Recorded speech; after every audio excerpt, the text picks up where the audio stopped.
현장에서 느끼는 24년 3월까지의 시장 흐름과 앞으로의 예상을 공부 차원에서 살짝 정리해봤습니다. 많은 전문가 분들이 현재 부동산 시장과 관련된 좋은 이야기들을 많이 전달하고 있는데 비교 참고할 수 있으면 좋겠습니다.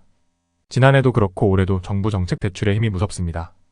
지난해는 특례보금자리론을 활용하려는 젊은 분들의 문의가 제법 많았다면 올해는 신생아 특례대출을 활용하려는 젊은 분들의 문의가 많은 편입니다. 일반 은행의 금리보다 조금이라도 싸고 좋은 조건으로 대출을 받아 급매로 나온 매물을 잡으려고 노력하는 모습을 많이 볼 수 있는 요즘인데요. 이런 흐름 때문인지 주변에서 급매 매물이 대부분 거래가 됐다는 이야기를 많이 들을 수 있었습니다. 저희 단지를 비롯해 주변 지역의 급매 매물은 2월에서 3월 사이에 계약이 대부분 됐습니다. 1월과 2월 거래량이 살짝 반등을 했던 이유도 이 때문으로 보입니다. 3월 중순 이후 거래가 다시 줄기 시작했는데 최근 문의해주시는 분들은 급매로 계약된 실거래 가격을 보고 그와 비슷하거나 더 싼 매물이 나오면 연락을 달라고 예약하는 분들이 많습니다.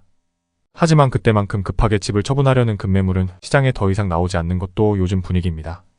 오히려 이전 최고가와 비슷한 시세나 지난해 특례보금자리론으로 살짝 반등했을 때의 가격으로 매매를 하려는 매물이 꾸준하게 늘고 있습니다.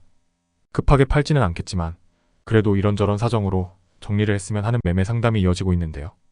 특히 분당이나 서울 강남 등의 고가 아파트를 매매해 차익 실현 후 다시 저가 아파트를 매수하려는 60대 이상 노년층의 적극적인 움직임도 두드러지고 있습니다. 서울의 고가 아파트에 부과되는 세금 등이 부담된다고 정리하려는 분들, 혹은 환급성이 떨어지는 아파트를 정리하고 새롭게 포트폴리오를 짜보려는 분들의 모습도 볼 수 있는데요. 집마다 사정도 다 다르고 앞으로의 예측도 다 다르기는 하지만 공통적으로 하는 이야기는 일단 한번 집을 팔았으면 하는 마음이었습니다.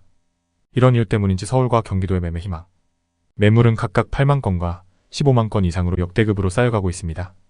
급매가 빠지고 남은 지금의 매물들은 급하게 팔고 싶지는 않고 이왕이면 작년 고점 부근의 호가로 매매를 했으면 하는 물건들입니다.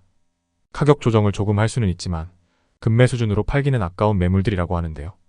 매수자와 매도자의 가격 차이가 다시 벌어지면서 거래는 다시 줄어드는 듯합니다. 문제는 매수를 하려는 분들의 숫자가 너무 적다는 현실입니다. 매수 문의가 없는 건 아니지만 대부분 실거래가로 확인된 급매 호가에만 매매를 희망할 뿐이고 쌓여있는 매물들을 비교만 하려 한다는 점입니다. 신혼부부나 신생아 대출을 받으려는 분들도 가끔 연락을 주지만 급매를 못 잡은 것을 아쉬워할 뿐 그보다 오른 가격의 매매에는 신중한 모습입니다. 혼인율과 출산율의 저하가 가져온 사회 변화가 현장에서는 점점 체감이 되는 듯하네요. 특이점으로는 총선 이후에 부동산 시장을 걱정하는 분들도 많다는 사실입니다. 여전히 진행 중인 전세 사기 문제와 부동산 PF 문제 등이 총선 이후 시장을 더 어렵게 할 수 있다는 분들도 있는데요. 반면 지속되는 물가 상승과 미국 금리 인하 등의 영향으로 지금이 매수 타이밍이라며 어떻게든 급매를 찾는 분들도 있습니다. 시장을 바라보는 관점의 차이에 따라 해석 방법도 다양한 듯합니다. 개인적으로 저 역시도 세상 모든 물건값이 오르는데 집값만 내려갈 수는 없다고 생각을 하고요.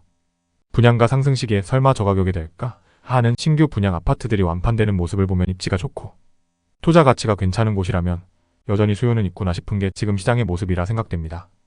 양극화가 심해질 수밖에 없는 지금의 사회 구조에서 꾸준한 공부와 관심으로 보다 나은 투자 방법을 찾는 게 현명한 선택이 아닐까 합니다. 마지막으로 구독, 좋아요 눌러주세요. 시청해주셔서 감사합니다.